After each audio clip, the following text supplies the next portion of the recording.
Oh, there's one. Oh, there's one. Oh. Hey everyone, welcome back to Positively Fishing. Today I'm out on this windy, rainy day chasing after some muskies. And I've actually been fishing now for quite a while with absolutely no action, but I just caught my first muskie of the year and it felt so good. However, it was an absolute dumpster fire. Certainly not my finest solo net job. Let's get right to it, see how it went. Stay tuned.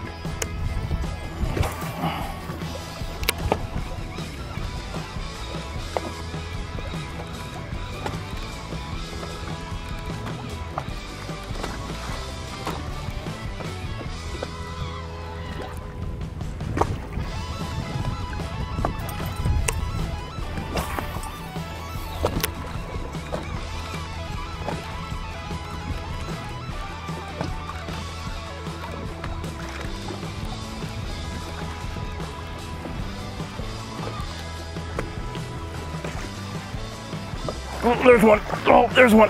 Oh. Right by the boat. Right by the boat. Get him in the bag. Oh no, oh no. Oh no, get in there. Oh no.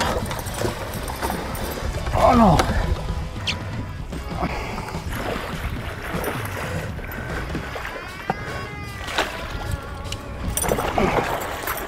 Oh, get in there. Get in there. Oh no.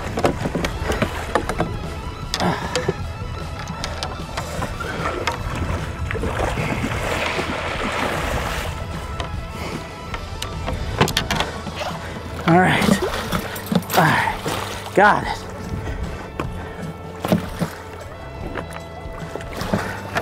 Holy cow. That was quite the dumpster fire. We're gonna get this girl unhooked and take a look at it. That wasn't exactly how you drew it up, but I got a pretty big wind right now and it blew the net back into the fish. And I had the bait hooked in the net, which is not good. But as you can see, got her in the net. So we're gonna get this girl unhooked and take a look at her. Stay tuned. Okay, well it's pretty windy, but got this girl unhooked. It's a real nice fish.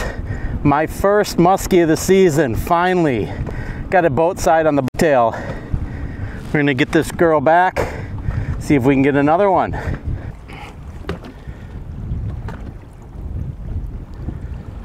And off she goes.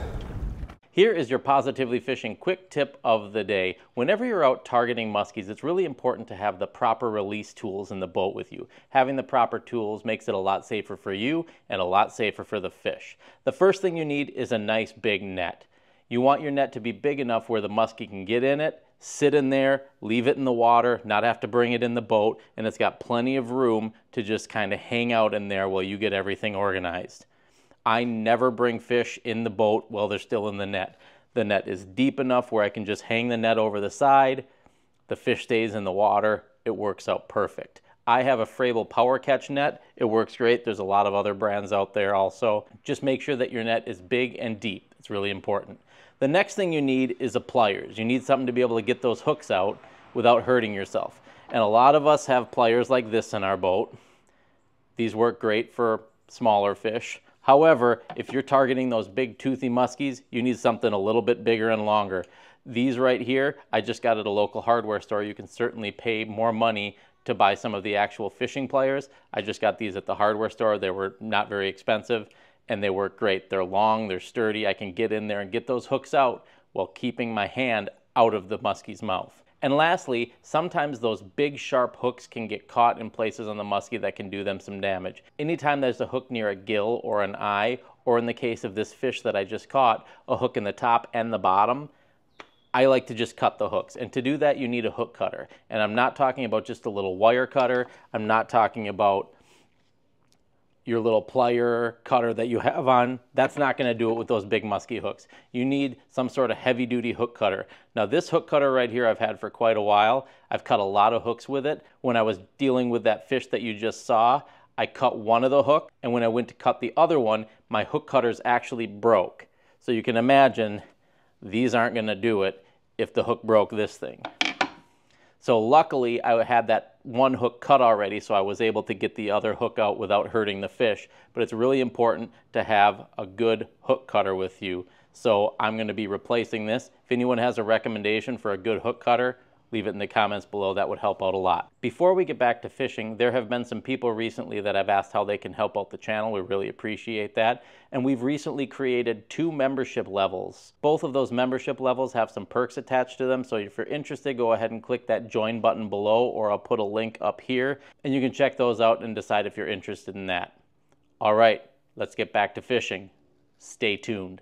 And as I oh, there was one. There was one right there.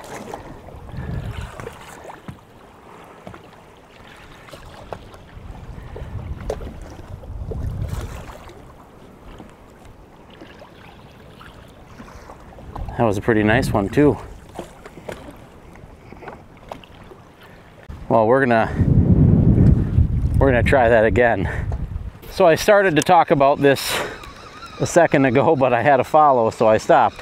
So I just want to quickly talk through what happened on that last fish that I caught. I've been going along this weed line, and I've actually been using my follow the contour feature on with my Altera and my Helix, and it's been working pretty well. I'm going a little faster than I would like, but with this wind today, that's really all that I can do. And I was casting along the weed line, and I didn't see anything. I didn't see a follow. I didn't notice anything, and I was getting right to the end of my cast going into my L turn, and I glanced at my live and saw something kind of big flash. So then I looked down at my bait during my figure 8, and right as I was looking down, it grabbed it. So that really just tells you, you just never know when it's gonna happen. You gotta make sure you're always doing that figure 8, always doing at least a nice big L turn and taking a look at it. This water's real wavy right now, and it's hard to see in. So it'd be real easy to miss a follow, especially if they're following kind of deep. But I just caught that fish and just had that other follow, and all of that was in the last 5-10 minutes. So I'm gonna focus now and see if I can get one more tonight. Stay tuned. Well, that's going to do it for today's video. Thank you so much for watching. If you haven't yet, please consider hitting that subscribe button. It really helps us out a lot. Leave those comments below and give us a like. Thanks again for watching, and we'll see you in the next video. Usually, I put a couple bloopers at the end. Unfortunately, I didn't really have anything this time, so let's just take a look at that attempt at a net job again.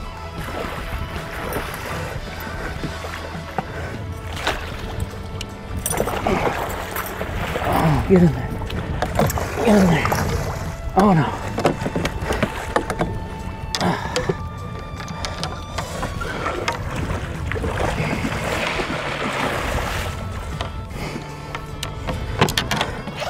All right.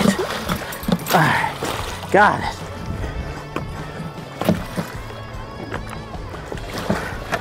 Holy cow. That was quite the dumpster fire.